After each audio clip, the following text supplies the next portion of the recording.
नमस्कार। सागर G S world के official YouTube channel पर आप सभी का स्वागत है। विद्यार्थियों, जैसा कि आपको पता है कि हमारी एक 1000 क्वेश्चन की सीरीज हमने कल शुरू कर दी थी। तो उसी के सिलसिले में आज हमारा ये दूसरा वीडियो है, उसका सेकंड पार्ट बनेगा। कल हमने 20 क्वेश्चन कवर किए थे, तो आज हम 21 से शुरू करेंगे। और ये बेसिकली क्वेश्चन सारे बायोलॉजी से डेडिकेटेड हैं, बायोलॉजी के क्वेश्चन है मेनली ये। एंड आपके सारे चाहे वनडे एग्जाम हो या ऐसे जैसे भी लाइक सीडीएस वगैरह या यूपीएससी टाइप का, वहाँ भी इस टाइप के क्वेश्चन देखने को मिल सकते हैं। यहाँ से क्वेश्चन बन सकते हैं। कोई भी किसी भी एग्जाम में डायरेक्ट क्वेश्चन नहीं आता है, क्वेश्चन से ही क्वेश्चन बनते हैं। तो कौन सा क्वेश्चन डायरेक्ट आएगा ये कह पाना थोड़ा मुश्किल होगा। तो लेकिन हमें अपनी तैयारी मेंटेन रखनी है। तो इसी श्रृंखला में चलिए शुरू करते हैं आज का हम क्वेश्चन नंबर 21। और आपको इसी चैनल पे पूरा 1000 क्वेश्चन तक के कंटेंट मिलेगा। एंड ये सब्जेक्ट वाइज होगा, मीन्स कि अभी बायोलॉजी का है, फिजिक्स का आएगा, केमिस्ट्री का आएगा, ऐसे पॉलिटी, जियोग्राफी, इकोनॉमी, हिस्ट्री, सारे सब्जेक्ट इसमें कवर किए जाएंगे 1000 क्वेश्चन की सीरीज में। तो ये चलिए शुरू करते हैं आज का क्वेश्चन नंबर 21। एक सेकेंड प्लीज। आज का क्वेश्चन नंबर 21 है, किनकी भित्तियों पर रक्त द्वारा डाले गए दबाव को रक्तदाब कहा जाता है। मतलब जैसे हमारे यहाँ धमनी और सिरा होता है, तो धमनी की सरफेस पे जो भी प्रेशर लगता है उसी को हम मेज़र करते हैं। जो हमारा स्फिग्मोमैनोमीटर होता है, जिसको हम ब्लड प्रेशर मेजरिंग डिवाइस कहते हैं, तो उससे हम इस प्रेशर को मेजर करते हैं। सामान्यतः जो बीपी ह्यूमन में मेजर करते हैं, तो जो हमारा ब्लड प्रेशर होता है, तो जो ब्लड प्रेशर की सामान्यतः वैल्यू होती है वो, एक सेकेंड प्लीज,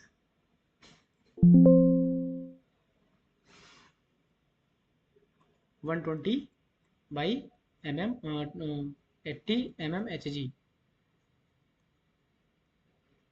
इट मीन्स ये सिस्टोलिक हो गया, ये 80 वाला डायस्टोलिक हो गया। इसको सही से लिखूंगी एक बार।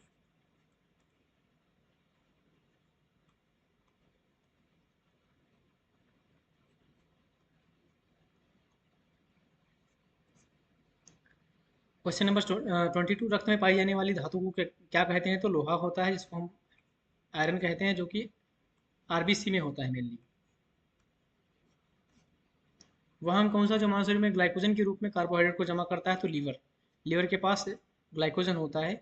ग्लाइकोजन बेसिकली स्टोरेज फूड होता है। अगर जैसे जो लोग फास्ट वगैरह रहते हैं, तो उनको यहाँ से जैसे 1-2 दिन के बाद फिर उनको भूख लगना कम हो जाती है, फास्ट के चलते, क्योंकि यहाँ से वो कीटोन बॉडी बनाने लगती है और वो हाईली एनर्जेटिक होता है।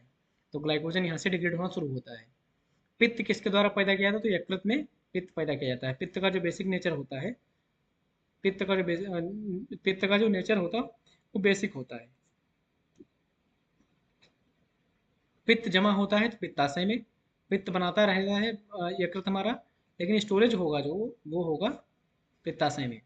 इसको गॉल ब्लैडर कहते हैं अंग्रेजी में। बेसिकली होता क्या है, पित्त की जरूरत क्यों पड़ती है। जो हमारा खाना होता है पेट में गया, पेट के बाद से वहाँ पे हाइड्रोक्लोरिक एसिड बनता है बहुत ज़्यादा अमाउंट में। तो खाना पूरा बहुत हाईली एसिडिक हो जाता है, और उसके बाद उसको छोटी आंत में जाना होता है। छोटी आंत का अपना एक नेचर होता है कि वो एसिडिक फूड को डाइजेस्ट नहीं करेगी। तो जैसे ही फूड छोटी आंत में एंट्री किया, तो वहाँ पे उसको बेसिक करने के लिए ये पित्त जो है उसमें आके ऐड हो जाता है, और फिर उससे जो है वो फूड न्यूट्रल हो जाता है। पित्त जमा पित्ताशय में हो गया। स्वस्थ मनुष्य का रक्तचाप आ गया क्वेश्चन नंबर 26 में, सेम चीज़ जो हम बता रहे हैं।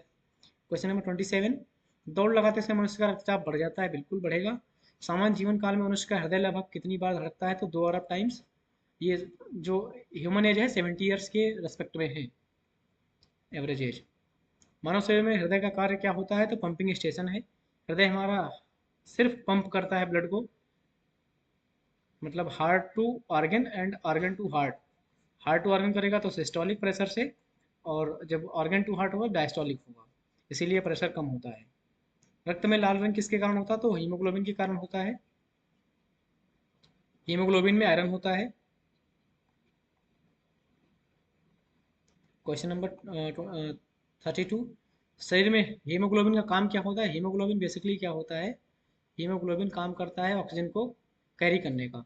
तो जब रेस्पिरेटरी सिस्टम हम पढ़ते हैं तो रेस्पिरेटरी सिस्टम में ऑक्सीजन जैसे लंग्स में जाती है, लंग्स में गैसियस एक्सचेंज होता है, फिर ब्लड क्या करता है इसको, ब्लड में हीमोग्लोबिन होता है, ब्लड का जो हीमोग्लोबिन पार्ट है वो ऑक्सीजन को कैरी करके लेके जाता है सेल्स के पास, जहाँ पे इसमें माइटोकॉन्ड्रिया के अंदर एनर्जी जनरेशन होता है सेलुलर रेस्पिरेशन के जरिए, एटीपी का निर्माण होता है वहाँ पे। अब हम बात करते हैं क्वेश्चन नंबर 33 की, हीमोग्लोबिन किसका महत्वपूर्ण घटक है, तो आरबीसी का है, आरबीसी में ही पाया जाता है हीमोग्लोबिन। और आरबीसी जो होती हैं रेड ब्लड सेल्स, तो इनका जीवन काल कितना होता है, 120 डेज, ये भी याद रखना है। हीमोग्लोबिन का कार्य सेम चीज, ऑक्सीजन ले जाना, किसकी सहायता से, रक्त द्वारा ऑक्सीजन, लोहित कोशिकाएं, मतलब किसकी सहायता से रक्त द्वारा ऑक्सीजन ले जाया जाता है, तो सेम बात हो गई यहाँ पे, आरबीसी, आरबीसी कहें या हीमोग्लोबिन कहें, क्योंकि हीमोग्लोबिन में आरबीसी होता है, तो दोनों ऑप्शन में जो होगा वो सही कर सकते हैं।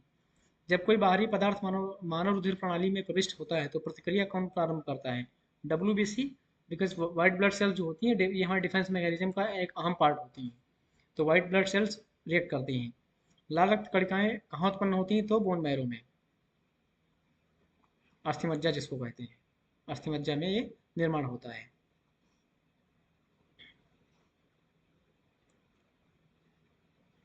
क्वेश्चन नंबर 38, किसको आरबीसी का कब्रिस्तान कहा जाता है, तो प्लीहा, स्प्लीन को जो है, आरबीसी जितनी डेथ हो गई, एक्चुअली जो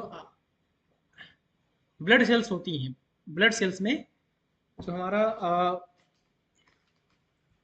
आत्महत्या की थैली एक आर्गन होता है सेल्स के अंदर, जिसको आत्महत्या की थैली कहते हैं, सुसाइडल बैग, तो वो एब्सेंट होता है बेसिकली। तो इसलिए जो है अब वो कहाँ जाएंगे, तो वो 120 दिन के बाद उनकी डेथ हो गई, फिर कहाँ आएंगे, तो वो आएंगे प्लीहा में, स्प्लीन में। देन आपका मनुष्य की लाल रक्त कणिकाओं का जीवन काल कितना होता है, 120 डेज हो गया। आ गया आपका क्वेश्चन, बचे हुए भोजन में मौजूद विषैले पदार्थ कौन सा अंग चूषण करता है, तो यकृत। देन है मानव शरीर में लाल रक्त कणिकाओं का निर्माण कहाँ होता है, तो क्वेश्चन रिपीट हो गया, याद कर लीजिए, अस्थिमज्जा। क्वेश्चन नंबर 43, उच्च उन्नतांश पर मानव शरीर में आरबीसी की संख्या बढ़ेगी, बिल्कुल बढ़ेगी। सफेद रक्त कणिकाएं मुख्य कार्य कौन सा होता है, रोग प्रति डब्ल्यूबीसी का डिफेंस मैकेनिज्म का एक महत्वपूर्ण हिस्सा होता है। नेक्स्ट है मनुष्य मेरुदंड से कितनी जोड़ी तंत्रिका निकलती हैं, तो 31 जोड़ी, मतलब 62। प्रतिवर्ती क्रियाओं का नियंत्रण केंद्र कहाँ पर है, तो कशेरुक रज्जु में। स्तनधारी यूरिया किसमें बनता है, तो लीवर में। क्वेश्चन नंबर 48, मानव शरीर में सबसे छोटी अंतःस्रावी ग्रंथि कौन सी होती है, तो अवधु ग्रंथि। मूत्र का पीला रंग किसकी मौजूदगी के कारण होता है, तो यूरोक्रम। गुर्दे का कार्यात्मक यूनिट क्या है, नेफ्रॉन। किसकी कुसंक्रिया के कारण मानव शरीर में मिक्सिडीमा होता है, तो अवधु ग्रंथि के कारण। मानव शरीर के भीतर खून किसकी उपस्थिति के कारण होता है, तो हिपैरिन के कारण। नहीं जमता, मतलब ये anti blood, anti coagulant agent है, ये एंटी कोगुलेंट एजेंट, तो ये कोगुलेशन को मतलब रोकता है, ब्लड के क्लॉट बनने को ये अपोज करता है, इसलिए इसको जो है एंटी कोगुलेंट एजेंट कहते हैं। हिपैरिन जो है इसको डाइल्यूट करता है ब्लड को। रुधिर के प्लाज्मा में किसके द्वारा एंटीबॉडी निर्मित होती है, तो लिम्फोसाइट के द्वारा। एंटीजन एक ऐसा पदार्थ है जो प्रतिरक्षी के निर्माण को बढ़ावा देता है। आयोडीन युक्त हार्मोन क्या है, थायरॉक्सिन, थायरॉक्सिन में आयोडीन पाया जाता है। मानव शरीर के श्वेत रक्त कणों का व्यास कितना होता है, 0.007 mm। डायलिसिस का अपोहन या डायलिसिस का प्रयोग किस क्रिया को पूरा करने के लिए किया जाता है, तो वृक्क को। नेक्स्ट क्वेश्चन है 53, रुधिर के प्लाज्मा में किसके द्वारा एंटीबॉडी निर्मित होती है, तो लिम्फोसाइट। क्वेश्चन ये रिपीट हो गया, एक सेकेंड प्लीज। नेक्स्ट क्वेश्चन है आयोडीन युक्त सॉरी, स्वेदन किसके लिए महत्वपूर्ण है, शरीर के तापमान के नियंत्रित करने के लिए। स्वेदन मतलब पसीना, स्वेटिंग, तो शरीर का तापमान जो है नियंत्रित रहेगा पसीना के आने से। स्वेद ग्रंथियां होती हैं पसीना के लिए, कुछ ग्रंथियां होती हैं जो स्वेटिंग करती हैं। सामेदा निषेचन कहाँ होता है, तो गर्भाशय में होता है। एमनियोसेंटोसिस एक तरीका है जो बताता है भ्रूण का लिंग, बट ये इनवैलिड, ये मतलब गैर कानूनी है। मानव शरीर में रक्तचाप नियंत्रित करता है अधिवृक्क ग्रंथि से। जीवन रक्षक हार्मोन किस ग्रंथि से स्रावित होता है? तो एड्रिनल से। मानव शरीर की ग्रंथि किस ग्रंथि को मास्टर ग्रंथि कहते हैं? पीयूष ग्रंथि को मास्टर ग्रंथि कहा जाए, और ये मेल में होता है। मनुष्य शरीर की सबसे छोटी ग्रंथि पिट्यूटरी ग्लैंड होती है।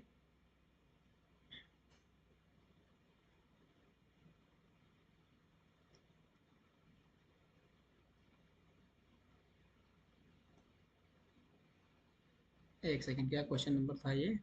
Question number 65। गर्भाशय में शिशु के विकास की जानकारी किसको दी जाती है? तो अल्ट्रासाउंड से। भ्रूण के विकास के लिए किस अंग के द्वारा खाद्य की पूर्ति की जाती है? तो बीजांडाशन। स्त्रियों की नसबंदी को कहा जाता है ट्यूबेक्टोमी। इसमें क्या करते हैं कि जो हमारी ट्यूब होती है, मेनली जो फैलोपियन ट्यूब होती है, उसको यहाँ से फैलोपियन ट्यूब को बंद कर देते हैं। गाय और भैंस के थनों में दूध उतारने के लिए ऑक्सीटोसिन दिया जाता है। एक हार्मोन होता है ऑक्सीटोसिन जो एक्साइटमेंट करता है गाय या भैंस को। थायराइड ग्रंथि से थायरॉक्सिन स्रावित करने के लिए उत्तेजित करने वाला हार्मोन कौन सा? तो टीएसएच है। मायोग्लोबिन में कौन सी धातु होती है? तांबा होता है। Next question number 71। एक वयस्क पुरुष के लिए सामान्य हीमोग्लोबिन मात्रा प्रति 100 ml रक्त तो 5 ग्राम होना चाहिए। मानव शरीर का सामान्य तापमान होता है तो 9 सेंटीग्रेड। किस शारीरिक शारीरिक प्रक्रम से प्रोथ्रोम्बिन का संबंध है रक्त जमाव से? शरीर में सबसे बड़ी अंतःस्रावी ग्रंथि कौन सी है? तो थायराइड। वही जो अवधु ग्रंथि का था वो थायराइड की, उसका मतलब थायराइड होता है। कौन सा हार्मोन लड़ो लड़ो हार्मोन कहलाता है? तो एड्रेनलिन। इंसुलिन एक प्रकार का है तो हार्मोन है इंसुलिन, जो क्या करता है? डायबिटीज़ को कंट्रोल करता है। बेसिकली जिन लोगों को डायबिटीज़ होता है तो उनके शरीर में ये हार्मोन बनना बंद हो जाता है, इंसुलिन बनना बंद हो जाता है। इंसुलिन बनता कहाँ है? तो लैंगरहैंस की बीटा कोशिकाएं होती है जहाँ पे इंसुलिन बनता है। कौन सा पदार्थ मानव से सबसे अधिक कठोर होता है? तो दल्त वल्क, या बेसिकली इसको जबड़ा कहते हैं। जबड़ा जबड़ा सबसे कठोर होता है ह्यूमन बॉडी में। नेक्स्ट है 78 नंबर क्वेश्चन। किस कोशिका से इंसुलिन स्रावित होता है? तो बीटा कोशिका से। इंसुलिन उत्पादित कहाँ होता है? तो पैंक्रियाज से। पैंक्रियाज के अंदर बीटा कोशिकाएं होती हैं। ऑक्सीजन की उपस्थिति में सुक्रोज का CO2 एवं जल में ऊर्जा निर्मुक्त होने के साथ पूर्ण रूपांतरण होने से को कहते हैं? तो एरोबिक श्वसन कहते हैं बेसिकली। एरोबिक रेस्पिरेशन, वायु श्वसन। Question number 81। हवाएं छोड़ी हुई सांस की हवा में CO2 की मात्रा लगभग कितने परसेंट होती है? तो 4% होती है। हृदय वंचित है तो ऐच्छिक पेशिका। अब पेशी जो होती हैं दो होती हैं, ऐच्छिक अनैच्छिक। तो ऐच्छिक का मतलब हो गया जो हमें इच्छा अनुसार, जैसे हमारा जवान कब बाहर निकालना है, अंदर डालना है, या फिर हाथ चलाना, हाथ उठाना, ये सारी जो ऐच्छिक पेशियां हो गई। ऐच्छिक जो इनकी ऐच्छिक पेशियां हैं वो इनको नियंत्रित करती हैं।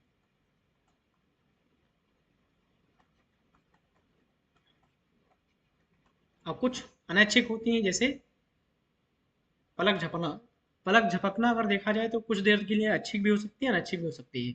बट हृदय की धड़कन जो है ये अनैच्छिक है, अगर आप नहीं चाहोगे तो भी धड़केगी। मनुष्य में त्वचा किस स्थान पर सबसे अधिक मोटी होती है? तलवे में सबसे अधिक मोटी होती है। मानव शरीर का सबसे बड़ा अंग कौन सा है? तो फेफड़ा है। ये इंटरनल ऑर्गन की बात हो रही है। जब एक्सटर्नल ऑर्गन की बात करेंगे तो आ जाएगा स्किन। सबसे बड़ा जो हमारा ऑर्गन होगा that will be the skin, त्वचा। क्वेश्चन 85 है। मानव त्वचा को रंग देने वाला वर्णक कौन सा है? तो मेलानिन है। मेलानिन बेसिकली क्या होता है, जितना ज़्यादा मेलानिन होगा किसी के शरीर में, मेलानिन की मात्रा बढ़ेगी तो उसका जो कलर होगा वो काला होता चला जाएगा, एकदम कलवा भुजंगा काला व्यक्ति। और जितना कम होगा उतना ये, तो उसका रंग थोड़ा फेयर होता चला जाएगा। कंडरा टेंडन बेसिकली क्या करता है? पेशी को हड्डी से जोड़ता है, पेशी को हड्डी से। मानव शरीर में कौन सी ग्रंथि ऐसी है जिसका संबंध शरीर की उत्तेजना से है? अधिवृक्क है। आदमी के कंठ के किस भाग को अवटु उदर्द एडम्स एप्पल कहा जाता है बेसिकली? तो ये थायराइड की थायराइड ग्लैंड के बारे में बात की जा रही है। मानव का मस्तिष्क लगभग कितने ग्राम का होता है? तो 1350 ग्राम्स का होता है। मानव शरीर में सबसे लंबी अस्थि कौन सी है? तो फीमर या उरु अस्थि। मुख्यतः इसकी उपस्थिति के कारण मानव शरीर उच्च वायुमंडलीय दाब के अंतर्गत भी बिना कुचला रहता है। तो कोशिकाओं में जो लिक्विड होता है उसकी वजह से, इसको कहते हैं लिक्विड को जीव द्रव्य।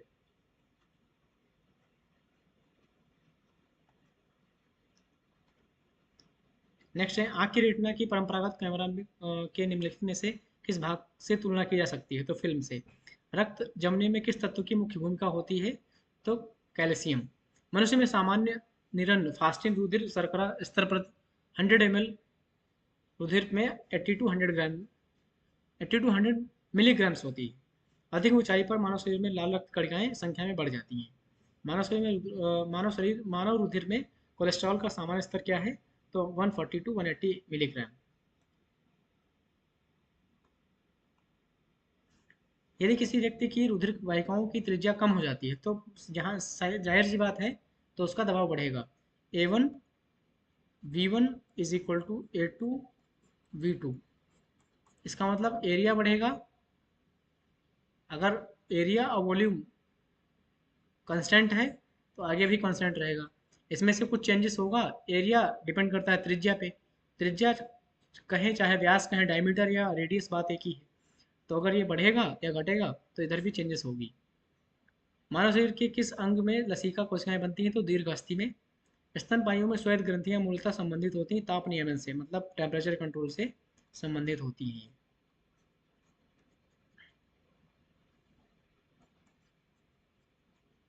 मानव हृदय में कक्ष की संख्या कितनी होती है? तो 4 कक्षीय हृदय होता है मानव का।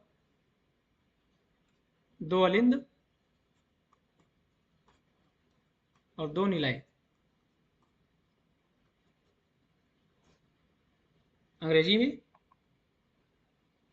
2 atrium and 2 ventricles. Left right कह सकते हैं। मधुसूदनी या इंसुलिन का श्रवण ग्लाइकोलिपिड है। एक अंतःस्रावी ग्लाइकोलिपिड होता है बेसिकली। मानव शरीर में पैरों की हड्डियां हैं फिबुला एंड टिबिया। गर्भाशय के लिए वैकल्पिक शब्द है यूट्रस। वैकल्पिक शब्द नहीं, बेसिकली गर्भाशय के लिए ये अंग्रेजी का शब्द है। वैकल्पिक क्या होता है? हीमोग्लोबिन की अधिकतम बंधुता होती है ऑक्सीजन के लिए। हीमोग्लोबिन ऑक्सीजन के लिए एकदम परम मित्र है, प्रेमी है उसका। बिना जहाँ हीमोग्लोबिन ऑक्सीजन देखा तुरंत चिपक गए। तो उसको इसीलिए ऑक्सीजन को कैरी करने के लिए हीमोग्लोबिन एक महत्वपूर्ण साधन है। कौन सी ग्रंथि सेक्स हार्मोन को स्राव करती है? तो एड्रिनल ग्रंथ। मानव शरीर में हार्मोनों में से कौन सा रक्त कैल्शियम और फास्फेट को विनियमित करता है? तो पैराथायरॉइड ग्रंथि। मानव में शरीर के किस भाग में शुक्राणु डिंब को निषेचित फर्टाइल करता है? तो डिंब वाहिनी या फैलोपियन ट्यूब बोलते हैं इसको। फैलोपियन ट्यूब, ये हिंदी में डिंब वाहिनी है, अंग्रेजी में फैलोपियन ट्यूब। जब दोनों आ सकता है, दोनों वर्ड ऐसे लिखे हैं तो दोनों आपको आने चाहिए। जब वृक्क कार्य करना बंद कर दे तो कौन सा पदार्थ जमा होता है? तो रक्त में नेत्रजनित अपशिष्ट पदार्थ होता है। जब एक व्यक्ति वृद्ध हो जाता है तो सामान्यतः उसका रक्तचाप क्या होगा? ब्लड प्रेशर कम हो जाता है।